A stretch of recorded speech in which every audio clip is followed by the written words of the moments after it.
안녕하세요. 제도권 주식 분석입니다. 자, 오늘 같은 날 방송을 하지 않으면 이제 여러분께 혼날 것 같아서 방송을 부랴부랴 준비했고요. 사실 좀 일찍 준비하고 싶었는데 늦었어요. 그래서 오늘 오자마자 여러 가지 정리를 했고 마침 또 10시 반에 네, 우리나라 장은 광복절로 쉬었지만 미국이나 유럽, 뭐 일본, 중국 다 열렸습니다. 그래서 분위기를 봤더니 뭐 여러 가지 드릴 말씀도 있고 해서 간단하게 오늘 정리하고 내일 장을 준비하도록 하겠습니다. 일단 광복절이 살렸다라는 내용이고요. 조금 바뀌었습니다. 내용들이. 일단 쉬는 날 동안 두 가지 큰 이슈가 있었어요. 일단은 첫 번째는 관세 부과하는 부분에 대해 있어서 연기하는 그 트럼프의 발언이 있었습니다. 그래서 사실상 글로벌 증시의 대세 상승을 할 수 있는 어떤 아주 큰, 제가 늘 말씀드리던 첫 번째 미중 무역 분쟁, 두 번째 한일 관계, 그럼 세 번째 금리 이슈, 금리 인하 이슈 관련해서 세 가지 큰 이슈 중에서 하나가 해결될 수 있는 이제 그런 이슈였는데 그 자리를 또 치고 들어왔습니다. 하나가 미국채 10년 금리, 그다음에 미국채 2년물 금리가 역전되면서 우리가 오늘 쉬었지만 사실 오늘 한국장이 쉬지 않았으면 정말 큰 폭으로 하락할 뻔했어요. 다우가 어저께 2019년 들어 가장 많이 폭락한 3% 넘게 폭락하면서 S&P 같은 경우에 3.2% 넘게 폭락했습니다. 사실상 거의 우리나라로서는 패닉 상태가 될 뻔했는데 하루 쉬었어요. 하루 쉬고 이제 그 다음 날인 오늘 10시 반에 이제 미국장이 마침 이제 방송 준비하는 동안 열려서 봤더니 또 약간 만회하는 이제 그런 분위기입니다. 그래서 제가 사실 장단기 금리차 잊을만 하면 한 번씩 나오기 때문에 도대체 이게 어떤 역할을 하는지 제가 좀 전문적으로 정리된 자료를 좀 찾아보려고 했는데 이게 쉽지 않더라고요. 오늘도 쉬는 날이고 하다 보니까. 그래서 통상적으로 잘 해결이 됐어요. 잘 해결이 된 이유는 사실 이제 금리가 장단기 금리, 단기 금리, 그다음에 장기 금리, 보통 이제 2년, 10년 이렇게 봤을 때 우리가 돈을 빌렸을 때 뭐 어려운 얘기도 아니지만 간단하게 10년물 금리를 더 많이 줘야 되겠죠. 돈을 오래 빌리니까. 근데 지금 일치적으로 단기 금리가 더 높은 거예요. 단기 금리가. 왜냐하면 이제 미국이 오랫동안 버티기 힘들 것이다. 라는 아주 극단적인 얘기로 보면 빨리 쓰고 빨리 높은 금리에 쓰고 나중은 모르겠다 이거죠. 그래서 안정적으로 장기적으로 이제 성장 가능한 이제 미국에 대한 경기에 빨간불이 켜졌다 이렇게 보시면 될 것 같습니다. 근데 이제 단기 금리가 더 높잖아요. 어쨌든 현재로서는 이게 지금 문제다. 장기로 봤을 때는 미국이 문제다라는 부분인데 쉽게 저는 사실 아주 큰 좋은 찬스라고 봐요. 우리나라가 내일부터 시가에 매수할 수 있는 좋은 그런 한 타이밍에 왔다고 생각하는 게 지금 미국의 기준금리는 이제 인하 기조입니다. 내년까지 해서 두 번 더 금리를 낮출 수 있는 이제 그런 지난번 제가 확률표 보여드렸죠. 거의 80% 이상은 한 번 무조건 올리고 낮추고 두 번 이상 가능한 그런 시나리오로 가고 있는데 결과적으로 이 단기 금리를 인하하면 이 단기 금리가 떨어질 수밖에 없어요. 그래서 미국이 만약에 지금 경기가 너무 안 좋아서, 경기가 너무 좋아서 금리 인상 기조였다면 이게 또 문제가 될 텐데, 현재로 미국은 금리 인하 기조입니다. 그래서 금리 인하를 이제 9월 달에 한다고 하면 당연히 이 금리는 떨어질 수밖에 없어요. 그렇기 때문에 다시 정상으로 돌아올 수 있는 이제 그런 국가적인 컨센서스가 작용하고 있는 거죠. 합의가. 그렇기 때문에 사실 정말 좋은 기회라고 보여집니다. 미국은 금리 인하를 하려고 하고 있어요. 그래서 오히려 아주 좋은 명분을 제공했고 이 부분이 사실은 아주 제가 생각하기에는 공포스럽다기보다는 좋은 기회가 되지 않을까 생각하고 있습니다.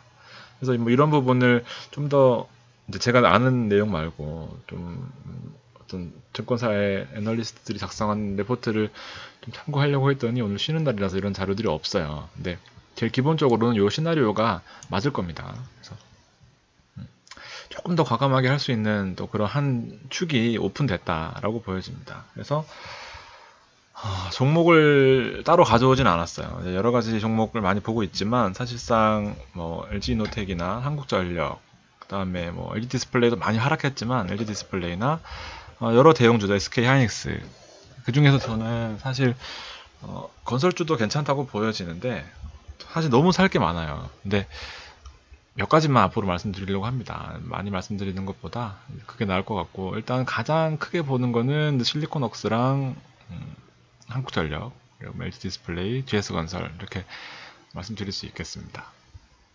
아무튼 제가 말씀드리고자 하는 것은 시장의 분위기가 정말 공포스럽거든요. 이거 호들갑 떨고 난리도 아니었습니다. 오늘 보면 뉴스 헤드라인 나오고 뭐 그런 경제 쪽에 그런 부분이 있었는데 사실상 아주 좋은 찬스일 것 같습니다. 그래서 추세 반전은 시기상조라고 해놨지만 추세 반전이라고 보기보다는 하락폭이 꽤 컸고 앞으로 시장의 방향성이 일단은 조금 안정적일 수 있다라는 부분은 가지고 계시면 좋겠습니다. 환율이 변수인 건 어쩔 수 없고요. 환율이 좀 빠져줘야 돼요. 근데 단기간에 해결될 문제가 아니기 때문에 일단 한번 환율의 흐름을 선제적으로 체크해야 된다는 부분은 명심하셔야 될 것 같습니다. 그래서 뭐 지난주가 아니죠. 수요일 장에서는 일단 CJ 시푸드랑 동원수산 해서 일본 수산물 또 관련주들 쓸데없이 강세를 보였고 하락폭이 컸던 만큼 대형주 위주의 포트폴리오를 가져가셔야 됩니다. 이거는 좋은 내용인 것 같습니다. 어쨌든 이 내용을 보시면은 10년 금리가 2년 금리보다 낮았던 이제 그런 부분이 있었고, 그래서 사실 미중 무역 분쟁에 대한 낙관론이 있었어요. 이게 원래는 9월달에 협상을 안 한다 뭐 이런 얘기까지 나왔었는데 또 관세 10% 인상하는 부분에 있어서 추가로 부과하는 부분에 있어서 12월로 연기하기로 했습니다. 그래서 그 사이에 또 협상 시간을 벌었기 때문에 아주 큰 이제 리스크 하나를 일부 상쇄할 수 있는 그런 분위기를 만들어 놨습니다. 일본은 문제가 심각한 것 같아요. 한국을 화이트리스트에서 제외한 이후에 오늘 또 1.2% 하락하면서 6개월 내 최저치로 증시 니케이 많이 빠졌습니다. 이 부분 잘 보시고요. 자, 근데 또 하나지, 사실 제가 보기에는 이게 단기간에, 그리고 반등 시기는 분명히 반등의 역할을 할 수 있을 것 같은데, 금리 인하를 하면서.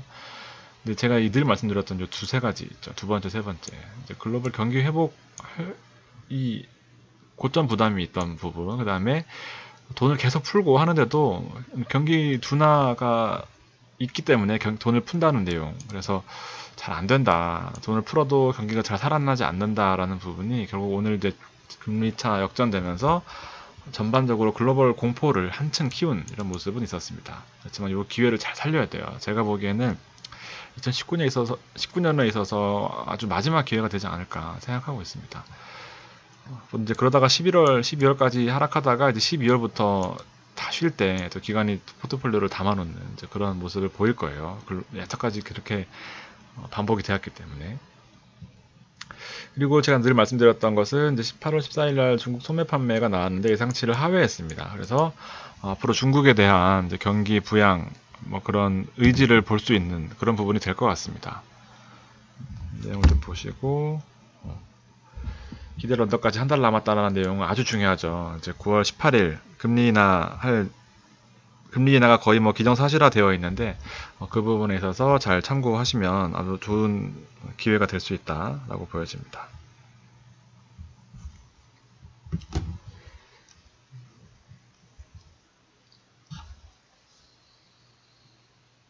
자, 코스피와 환율 보시면 일단 제가 환율을 늘 먼저 체크해야 된다라는 이유가 사실 지수로 봐서는 지수는 후행할 수밖에 없어요. 돈이 먼저 움직이고 그 다음에 지수가 움직이니까 일단 환율이 1200원에서 지금 사실 안착하는 분위기가 돼버렸죠. 제가 말씀드렸던 부분처럼 어느 정도 따라가는 이제 흐름에서 지금은 갭이 많이 벌어져서 환율은 안착하고 지수는 빠지는 이런 모습을 보여주고 있습니다. 달러 인덱스는 한대적으로 많이 오르지도 못했는데 계속해서 우리나라 원 달러 환율만 올라서 지수의 하락폭에 어느 정도 이렇게 좀 낮은 쪽에서 유지하는 그런 역할을 하고 있어요. 그래서 선대적으로 달러가 좀 좀 빠져줘야 지수가 또 반등할 수 있는 그 역할을 할 것이고 1200원 밑으로 떨어진다면 사실상 조금 증시를 또 반등폭이 꽤 크다라고 저는 생각할 수 있을 것 같아요. 근데 일단 지금 당장 막 하지는 마시고 환율을 좀 보시면서 움직이시는 게 나을 것 같고, 그래도 그럼에도 불구하고 너무 보수적이기보다는 지금 이렇게 이벤트가 있을 때가 사실 담아둬야 되는 이제 기회거든요. 게다가 이제 미중 무역 분쟁의 한 축도 사라졌고, 일본도 경제 쪽에서 지금 계속해서 이슈가 나오고 있기 때문에 그 부분들이 지금 3% 미국이 하락하면서 우리나라 증시가 좀 쌀 때 잘 담아줄 수 있는 역할을 할 수 있을 것 같습니다. 그래서 8월 증시의 유일한 탈출구 이제 두 가지 보시면, 이제 8월부터 쭉 이렇게 타임라인을 해보면 8월 1일부터 관세 부과, 그다음에 협상해보자. 협상 성과 없네. 10% 9월 1일부터 할 거야 했는데, 이제 그 중에 또 협상을 하기로 했었는데, 오늘 이제 어저께 관세 부과 연기를 발표했습니다. 트럼프가 10% 관세 부과 시점을 12월 15일로 늦추겠다. 라는 부분. 엄청난 호재예요, 사실. 이거 하나 때문에 정말 분위기가 괜찮다 생각했는데, 정말 좀 어처구니 없게 장단기 금리라는 새로운 카드가 또 등장하면서, 근데 일시적이라고 보여집니다. 그래서 큰 문제는 없을 것 같고요. 잘 타이밍 잡으시면 아마 좋은 이제 결과로 이어질 수 있을 것 같습니다.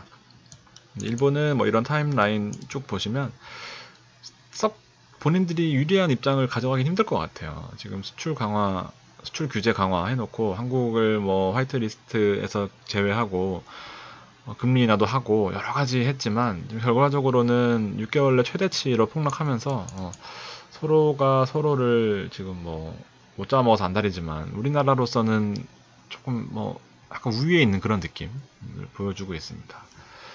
아무튼 요 두 가지 이슈가 해결이 되고 있고, 이거 해결이 될 것이고 라는 부분이 저는 개인적으로 조금 많은 생각을 하게 하는 그런 내용입니다.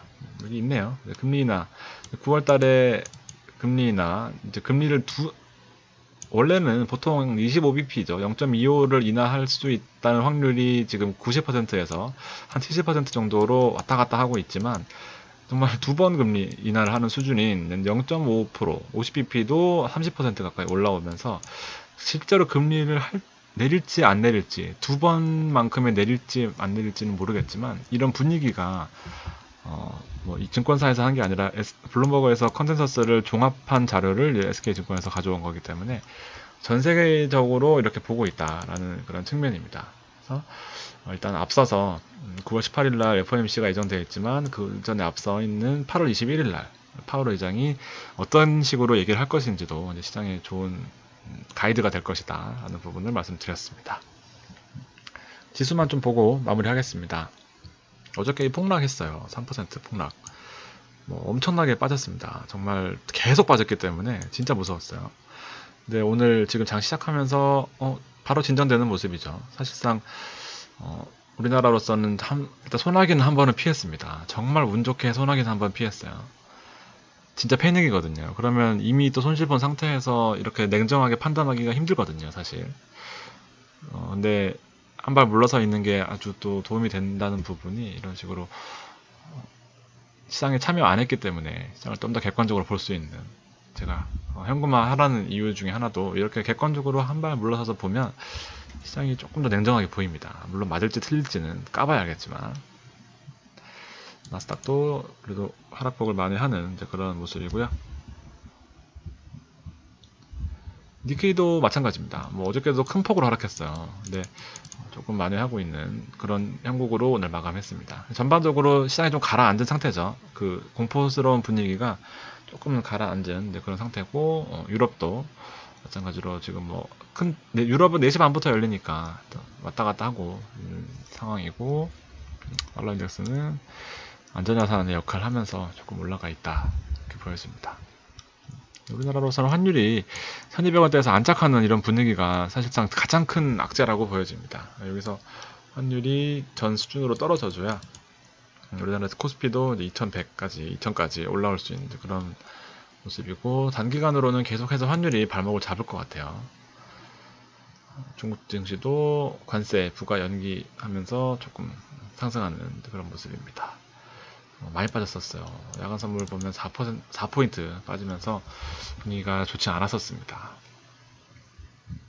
그래서 코스피가 지금 바닥에서 조금씩 올라오고 있는데 제가 보기에는 1938 아직까지 막 과감하게 베팅하기에는 조금 부담스럽지만 그래도 현금 확보를 잘 해두신 상태거나 아니면 뭐 이 수익 나신 부분들이 있다 하시면 조금은 더 과감하게 할 필요가 있습니다. 그러니까 다 케이스 바이 케이스이기 때문에 지금 와서 많이 하락해 있는, 여기서 못 팔고 하락된 포지션을 들고 있는 상태에서 뭐 그렇게 하시긴 힘들겠지만 그래도 잘 팔고 현금화를 잘 해놓으셨던 분들은 상대적으로 여유가 있죠.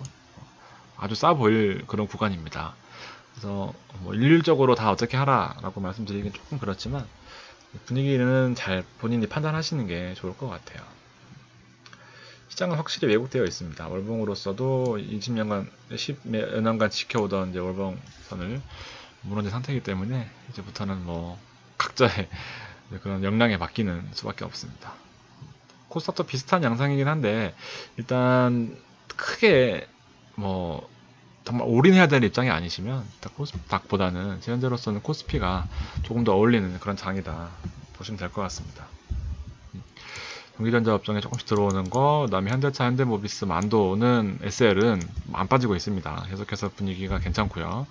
대형주 위주 뭐 나쁘진 않지만 그래도 아직까지 확실히 하기에는 내일 장을 한 번 더 봐야 분위기가 조금 더 파악이 될 것 같습니다.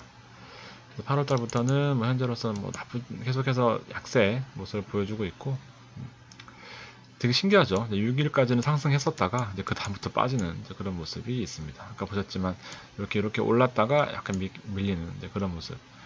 내일이 7영업일입니다. 상승폭이 반납하는 경향이다. 내일 분위기를 잘 봐야 될 것 같아요. 사이드카가 뭐 걸렸었지만 그 이후의 분위기는 완전히 바뀌었기 때문에 이것도 지켜보도록 하겠습니다. 자, 그냥 뭐 종목을 굳이 안 한다고 해도 사실 뭐 너무 안 하면 또 그러니까 저는 한국전력을 개인적으로는 너무 마음에 들고 있어요. 그래서 영업 적자가 생각보다 적게 나왔다. 물론 뭐 적자긴 하지만 영업 적자가 생각보다 적게 나온 부분, 그다음에 원전 이용률이 많이 올라갔다고 하죠. 그래서 지금 LNG 가격이 쌀 때니까 어쨌든 유가나 이런 부분이 싸서 원가 부담이 많이 줄었어요. 그리고 계속해서 적자 얘기가 나오고 있고 손실 얘기 나오고 있고 그런 시장 분위기가 너무 안 좋아요.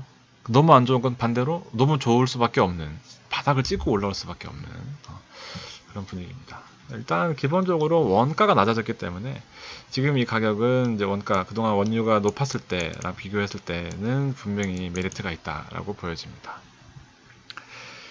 그리고 뭐 남은 종목들은 일단 제가 좋아하는 종목들을 하나씩 올려드릴 테니까 몇 개씩 그렇게 참고하시고, 그래서 장 좋을 때는 또 여러 개 포트 묶어서 해드리도록 하겠습니다. 자, 힘든 8월이고 하지만 이제 분위기가 완전 죽어란 법은 없는 것 같아요. 조금씩 나아지고 있는 게 보이니까 타이밍 잘 잡으셔서 그런 부분들을 잘 체크하셨으면 좋겠습니다. 마무리 잘 하시고 내일 또 찾아오도록 하겠습니다. 긴 시간 들으셔서 감사합니다.